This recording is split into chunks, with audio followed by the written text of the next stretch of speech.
welcome to Kristie and Christina's Creepy Crypt Show. Today we have a figure for all you Jason lovers.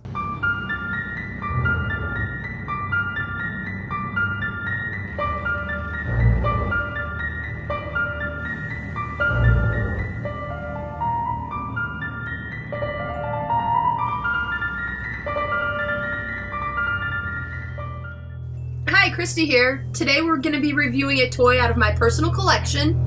This is the NECA Cult Classics Hall of Fame line, Friday the 13th Part 2 Jason Voorhees figure.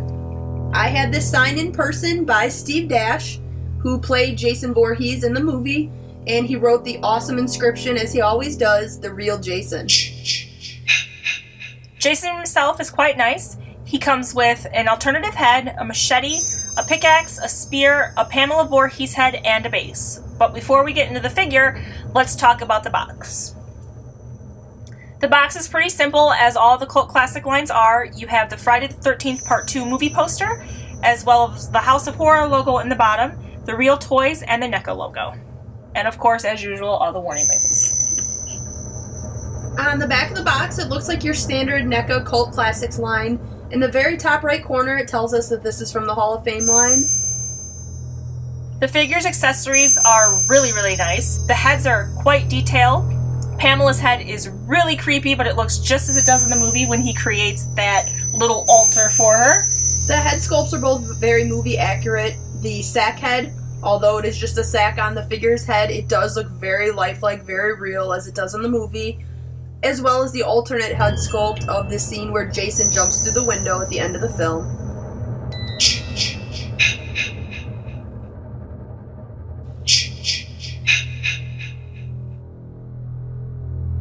We've never had a real issue with standing figures without their bases, although we will say that Jason was very hard to stand without his base.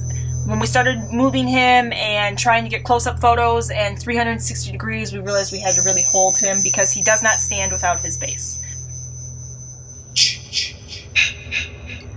Once again, NECA's knocked it out of the park with the detail on this figure. As Kristie has already said, you can see all the detail on the sack hood, but looking closely at his eye, you can see all the paint detail on his eye, but the thing that really blows me away on this figure are his hands. Look at those hand sculpts. They have a little bit of blood, a lot of life, and even the fingernails in there. There's even dirt under the fingernails. How often do you get dirt under the fingernails on a figure?